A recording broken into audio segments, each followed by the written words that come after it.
जी, नमस्कार आप सभी को। राजस्थान क्लासेस की यूट्यूब प्लेटफॉर्म पर आप सभी का पुनः हार्दिक स्वागत अभिनंदन है। मैं आदर्श कुमावत आप सभी के लिए आज की क्लास में लेकर आ रहा हूं दोस्तों पीटीटी 2023 का पेपर। और पीटीटी 2023 का पेपर हम क्यों पढ़ रहे हैं? क्योंकि दोस्तों देखो, आपने अगर पीटीटी का फॉर्म भरा है या फिर आप भरने वाले हैं, आपको अच्छे अंकों से कोई कॉलेज चाहिए, है ना। तो उसके लिए तैयारी से पहले हमें पुराने पेपर की प्रकृति को जानना जरूरी है। उसकी प्रवृत्ति कैसी है, कैसा लेवल है उसका, है ना, वो देखना जरूरी है। उससे क्या होगा, हमारी तैयारी कुछ और अलग प्रकार से होगी, अलग तरीके से होगी, अच्छी होगी, है ना। तो हम ये पेपर देखेंगे दोस्तों, और आपसे निवेदन रहेगा कि पूरा पेपर जरूर देखें, एंड तक मेरे साथ जुड़े रहिएगा। और आप देखने के बाद ये भी बताएं कि आपके इन 50 में से कितने प्रश्न सही होते हैं। ये जीके का है, हालांकि हम शिक्षण अभिरुचि का अलग से पेपर पढ़ेंगे, ठीक है। और अब बात करें तो जो आपका रीजनिंग का रहेगा, हिंदी का रहेगा, ये सब अपन अलग अलग पढ़ेंगे, ठीक है। तो लगातार इन दिनों में आप हमारे साथ जुड़े रहिएगा, सारी चीज़ें आपको देखने को मिलेगी। दोस्तों, आप पीडीएफ नोट्स के लिए स्टडी ग्रुप ज्वाइन करना चाहते हैं तो आप इस नंबर पर अपना नाम और ज़िला लिखकर ही मैसेज करें प्लीज़, है ना। अपना नाम और ज़िला लिखकर ही मैसेज करें ताकि मैं आपको अपने स्टडी ग्रुप में ऐड कर सकूं। और जीके के लिए और टीचिंग एप्टीट्यूड के लिए बेहतरीन से बेहतरीन कंटेंट आप तक मैं पहुंचा सकूं वेबसाइट के माध्यम से, जो कि फ्री कंटेंट के माध्यम से। दोस्तों, आप देख पा रहे हैं पीडीएफ नोट्स है, तो आप सर्च करेंगे अगर गूगल में जाकर राजस्थान classes.in, तो आपको फ्री पीडीएफ मिलेगी यहाँ पे, जो महत्वपूर्ण हो, जो मुझे पता है कि भाई 2021 के बाद में 21 या 20 मान लो आप, 20-21 के बाद में किस प्रकार के जीके के और टीचिंग एप्टीट्यूड के और हिंदी के क्वेश्चन पूछे जाते हैं। तो इन सभी को मद्देनज़र रखते हुए आपके लिए पीडीएफ अपलोड हो रही है। और दोस्तों, प्ले स्टोर से आप ऐप भी इंस्टॉल कर सकते हैं। ऐप में भी 10 रुपये 20 रुपये में आपको पीडीएफ मिल रही है, तो ज़रूर देखिएगा, ठीक है। तो आइए शुरू करते हैं आज की क्लास को, और क्लास के एंड तक जुड़े रहना आप सभी का कर्तव्य बनता है दोस्तों, ठीक है। चलिएगा, निम्नलिखित में से कौन सा सिंधु घाटी सभ्यता की सबसे महत्वपूर्ण विशेषता प्रस्तुत करता है? तो याद रखना दोस्तों, जली हुई ईंट की इमारतें जो है इसका राइट आंसर होगा आपका, ठीक है।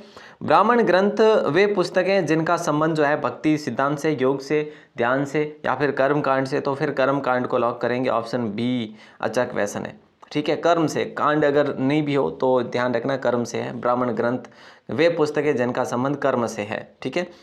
अजंता के चित्र किसकी कहानियों को चित्रित करते हैं दोस्तों? तो अजंता के चित्र जो है किसकी कहानियों को चित्रित करते हैं? तो याद रखना जातक, ऑप्शन सी आप सभी का सही आंसर हो जाएगा। और दोस्तों, हमने ये देखा कि प्राचीन भारत की बात करें तो कितने क्वेश्चन पूछे जाएंगे इतिहास के, ठीक है। और इतिहास से कितने प्रश्न होंगे, भूगोल से कितने प्रश्न होंगे, अर्थव्यवस्था राजनीति से कितने प्रश्न होंगे, करंट से कितने होंगे, ये सारी चीज़ें हमें आज देखने को मिल जाएगी आज के पेपर में, ठीक है। स्वतंत्रता सेनानी सूरजमल बसानिया जो थे ना, ये कहाँ के थे दोस्तों? याद रखना बांसवाड़ा के थे, ठीक है। इलाहाबाद का अशोक स्तंभ किसके शासनकाल के बारे में जानकारी प्रदान करता है? तो इलाहाबाद का ये जो है समुद्रगुप्त को लॉक करेंगे, ऑप्शन सी आप सभी का करेक्ट आंसर होगा। दक्षिण भारत के मंदिरों में पाए जाने वाले शक्तिशाली प्रवेश द्वार क्या कहलाते हैं? तो दोस्तों, वो कहलाते हैं गोपुरम, है ना। दक्षिणी भारत की शैली, जो कि हम बात करें तो विदित होगा आपको कि द्रविड़ शैली जो है दक्षिण भारत की शैली है, ठीक है।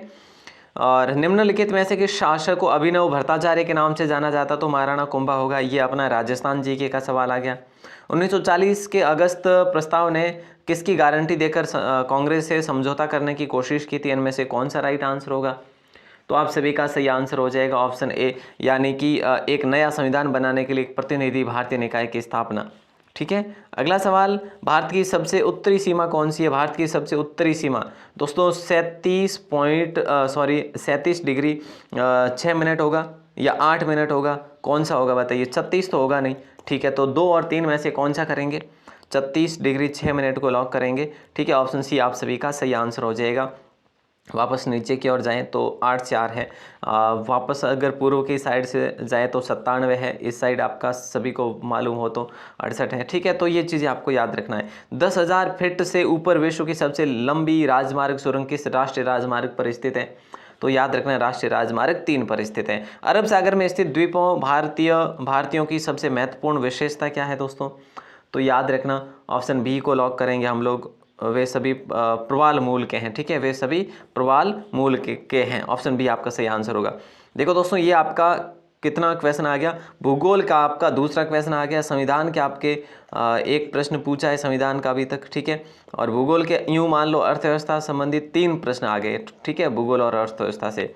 और ये लो साहब अगला सवाल, ये एक और भूगोल का, उत्तर पश्चिम में अंतर उष्णकटिबंधीय अभिसरण क्षेत्र के मध्य में शुष्क और गर्म हवाओं को किस रूप में जानते हैं हम, तो लू के रूप में जानते हैं क्या, बिल्कुल लू को लॉक करेंगे, ऑप्शन ए। भारत का विश्व का सबसे बड़ा उत्पादक, भारत मूंगफली का है या गेहूं का, चावल का या दालों का, तो याद रखना दालों का सबसे बड़ा उत्पादक देश है। तुमलापल्ले जहां यूरेनियम के विशाल भंडार पाए जाते हैं निम्न में से किस राज्य में स्थित है, तो ये आपके आंध्र प्रदेश में है दोस्तों, ठीक है। 3, 4 और ये 5 और ये 6 जो कि भूगोल के क्वेश्चन आ चुके हैं। FSI 2021 के अनुसार निम्न में से किस राज्य में क्षेत्रफल के हिसाब से देश का सबसे बड़ा वन क्षेत्र है, तो दोस्तों वो है वन क्षेत्र मध्य प्रदेश, याद रखना, ऑप्शन ए आपका सही आंसर होगा। ये 7 क्वेश्चन भूगोल के, ठीक है। अहोम जनजातियां कहाँ से प्रवासित हुई, यानी कि ये अहोम जनजातियां जो है ना, शुरुआत कहाँ से इसकी हुई है, कहाँ से उद्गम माना जाता है, उत्पत्ति स्थल माना जाता है, तो ऑप्शन सी आप सभी का सही आंसर हो जाएगा। निम्न में से कौन पहली भारतीय महिला थी जो अंतरिक्ष में गई थी, ये एक स्टैटिक जीके दोस्तों, और स्टैटिक जीके काफ़ी सवाल आपको देखने को मिल जाएगा। जैसे ये देखो, ये भी स्टैटिक में ही आएगा, कभी कार्यवाहक राष्ट्रपति नहीं बने, तो भारतीय महिला जो अंतरिक्ष में गई थी तो वो है दोस्तों कल्पना चावला। और निम्न में से कौन कभी कार्यवाहक राष्ट्रपति नहीं बने, तो वो जाकिर हुसैन को लॉक करेंगे, कार्यवाहक ये नहीं बने, ठीक है। निम्न में से किस महिला को स्वतंत्रता आंदोलन की ग्रैंड ओल्ड लेडी के रूप में जाना जाता, तो दोस्तों ये भी एक स्टैटिक जीके से ही बना हुआ सवाल है ये, ठीक है। तो ये स्टैटिक जीके ही हम आपको, इसके माध्यम से ही हम आपको बेहतर हेल्प करेंगे, तो बस आप जुड़े रहिएगा, ठीक है। तो हम सरोजिनी नायडू को नहीं, अरुणा आसफ अली को लॉक करेंगे, ऑप्शन सी आप सभी का लॉक आंसर हो जाएगा, ग्रैंड ओल्ड लेडी, ठीक है। किस व्यक्ति को भारत का बर्ड मैन कहा जाता है, पक्षी मैन कहा जाता है, तो दोस्तों सलीम अली को कहा जाता है। ये भी आपका स्टैटिक जीके है, हालांकि जीके बट स्टैटिक में शामिल हो जाता है, ठीक है। अमजद अली खान निम्न में से किस वाद्य यंत्र से संबंधित है दोस्तों, तो इसका राइट आंसर हो जाएगा सरोद वाद्य यंत्र से संबंधित है। यामिनी कृष्णमूर्ति निपुण प्रतिवादक की बात करें दोस्तों, तो इनका संबंध जो है भरतनाट्यम से। ये सवाल आपको अगले जो भी किताब आप लेकर आएंगे ना, उन सभी किताबों में स्टैटिक जीके के अंतर्गत आपको देखने को मिल जाएंगे सारे सवाल जो अभी हम देख पा रहे हैं, कला संस्कृति वगैरह के। देखो को लोकप्रिय रूप से फ्लाइंग सिख के नाम से भी जाना जाता है, तो फ्लाइंग सिख के नाम से मिल्खा सिंह को जाना जाता है दोस्तों। नोबेल पुरस्कार जीतने वाले प्रथम भारतीय वैज्ञानिक कौन थे, तो CV रमन को लॉक कर दें क्या, बिल्कुल सर, ऑप्शन बी को लॉक कर देंगे। भारत का शेक्सपियर किसे कहा जाता है दोस्तों, तो भारत का शेक्सपियर कालिदास को कहा जाता है, महाकवि कालिदास। ये सारे के सारे स्टैटिक जीके में देखने को मिलेंगे दोस्तों, ठीक है, और यही आपको सवाल हम प्रोवाइड भी करवा देंगे, ठीक है। देखिए अगला सवाल है, निम्नलिखित में से कौन सा क्योटो प्रोटोकॉल का प्राथमिक एजेंडा है, ये अच्छा क्वेश्चन है, और राइट आंसर आपका होगा ग्रीन हाउस गैसों के मानव जनित स्रोतों की नियंत्रित करें, ये जो है इसका प्राथमिक एजेंडा है, ठीक है। नमामि गंगे परियोजना के मुख्य स्तंभ कौन से है, नमामि गंगे एक परियोजना दोस्तों, ठीक है, और इसकी बात करें तो मल उपचार आधारित संरचना है, रिवर फ्रंट विकास है, रिवर सतह सफाई है, तो नमामि गंगे ये गंगा नदी के लिए जो है हम बात करें तो एक परियोजना है, और इसके मुख्य स्तंभ ये है, सारे के सारे ये सभी, ठीक है। रामसर संरक्षण क्या है दोस्तों, ये सवाल कई बार एग्जाम में पूछा गया, ये आर्द्र भूमि के संरक्षण और विवेकपूर्ण उपयोग के बारे में है, बिल्कुल ऑप्शन ए को लॉक कर देंगे। रामसर संरक्षण दोस्तों ये आर्द्र भूमि के लिए जो है संरक्षण के लिए जो कि ये रामसर है, ठीक है। एक प्रकार का हम कहें तो दोस्तों रामसर एक आर्द्र भूमि या नम भूमि है, ठीक है, जो कि एक रामसर कन्वेंशन के तहत जो है अंतर्राष्ट्रीय महत्व दिया जाता है दोस्तों, और जहाँ जहाँ आर्द्र भूमि है उन सभी को ऐड किया गया है, ये चीज़ें आपको याद रखनी है, ठीक है। जैसे राजस्थान में हमारे 2 है, सांबर और अपना कौन सा है, सांबर और बोले सर, सांबर और बिल्कुल केवलादेव, ठीक है। निम्नलिखित में से कौन सा अधिनियम जो है भूमि और अन्य संसाधनों पर जंगल में रहने वाले समुदायों के अधिकारों से संबंधित है, तो दोस्तों राइट आंसर आप सभी का हो जाएगा वन अधिकार अधिनियम FRA 2006, ठीक है, ओके क्लियर है। अगला सवाल है, ओजोन परत की रक्षा के लिए निम्नलिखित में से कौन सा सम्मेलन है, ओजोन परत की रक्षा के लिए निम्नलिखित में से कौन सा सम्मेलन है, तो दोस्तों याद रखना ऑप्शन सी को लॉक करेंगे, वियना सम्मेलन को लॉक करेंगे, ठीक है, ऑप्शन सी आप सभी का सही आंसर होगा, करेक्ट क्वेश्चन है, इंपॉर्टेंट क्वेश्चन है। इनमें से किस गैस को सरकार द्वारा प्रदूषण निवारण और नियंत्रण अधिनियम द्वारा निश्चित सीमा से अधिक जारी करने की अनुमति नहीं है? तो इसका राइट आंसर आप सभी का हो जाएगा sulphur dioxide. Sulphur dioxide, option A को लॉक कर देंगे। अच्छा क्वेश्चन है। देखो ये क्या हो गया, ये आपका एक प्रकार का साइंस का क्वेश्चन मान लेते हैं अपन, है ना, और ऊपर वाला भी साइंस का क्वेश्चन आ जाएगा। 2 साइंस के हो गए, ठीक है। अब आता है जलवायु परिवर्तन का वनों पर क्या प्रभाव पड़ रहा है, ये भूगोल का क्वेश्चन है आपका, और राइट आंसर आपका हो जाएगा जंगल की आग और कीट के प्रकोप में वृद्धि, ग्रोथ। ऑप्शन डी आपका लॉक आंसर होगा इसका। अम्लीय वर्षा स्मारक के संगमरमर को संक्षारित करती है घटना को भी कहा जाता है। संक्षारित करने वाली घटना को क्या कहा जाता है? तो संगमरमर कैंसर कहा जाता है दोस्तों। ऑप्शन सी आप सभी का सही आंसर होगा। निम्नलिखित में से कौन सा यूनेस्को सूची के अनुसार एक विरासत स्थल नहीं है? तो याद रखिएगा बीकानेर का किला नहीं है। देखो यूनेस्को के अनुसार, है ना, यहाँ से राजस्थान के क्वेश्चन शुरू हो जाते हैं। तो 133 तक जो है आपके किसके क्वेश्चन हो गए दोस्तों?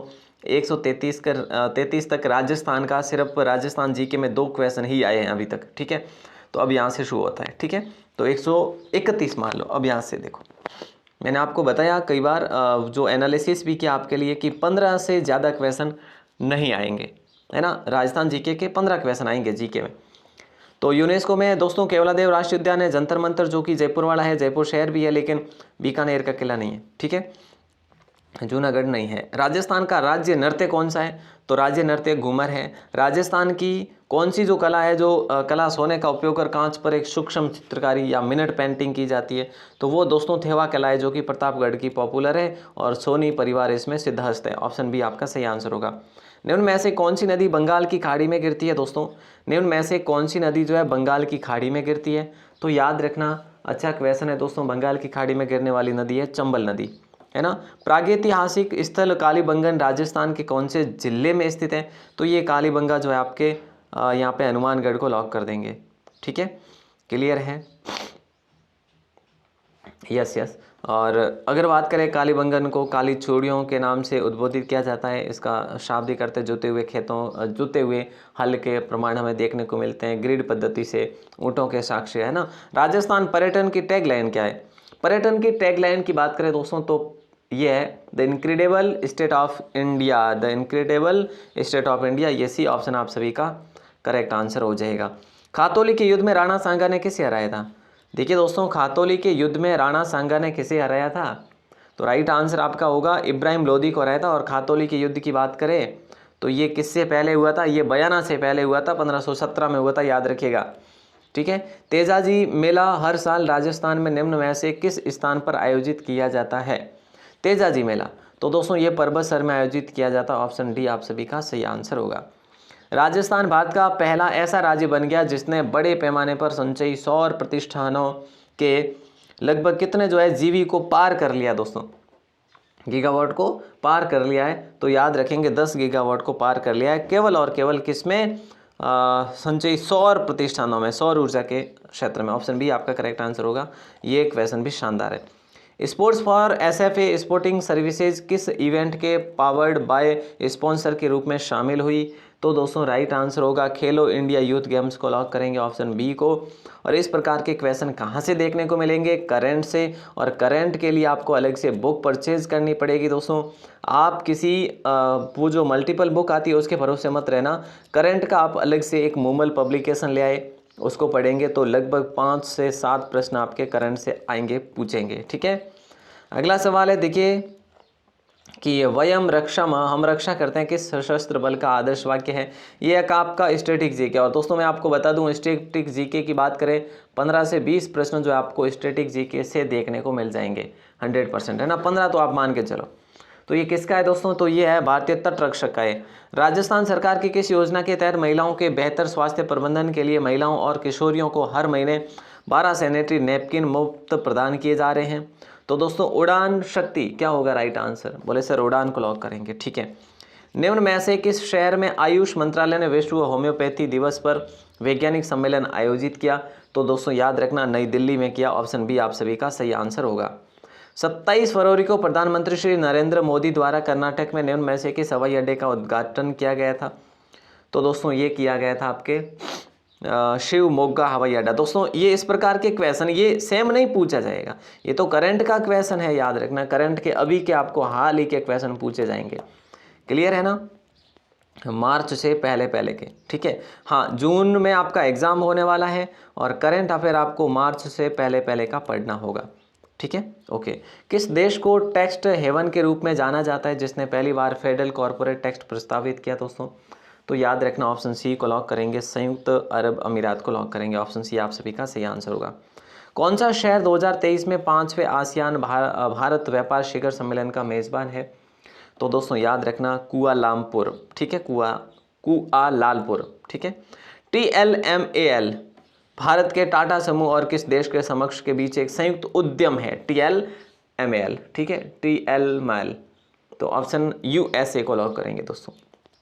ऑप्शन ए आप सभी का सही आंसर हो जाएगा, ठीक है। तो इस प्रकार से दोस्तों हमने क्या करा है, हमने 50 क्वेश्चन पढ़े हैं जीके के, और जीके के 50 में से आपके कितने सही हुए हैं, और आपने जो मैंने आपको एनालिसिस बताया था, है ना, एक वीडियो आपको एनालिसिस दी थी, उसके माध्यम से उसके अकॉर्डिंग अगर बात करें तो सेम आज आपका पेपर देखने को मिला है आपको, और आप इस पेपर को एक बार और देखेंगे तो आपको और अच्छे से पता चल जाएगा कि वास्तव में कैसे प्रश्न पूछे जाते हैं। दोस्तों आप हमें इस नंबर पर मैसेज कर सकते हैं, अपना नाम और ज़िला लिखकर ही मैसेज करें।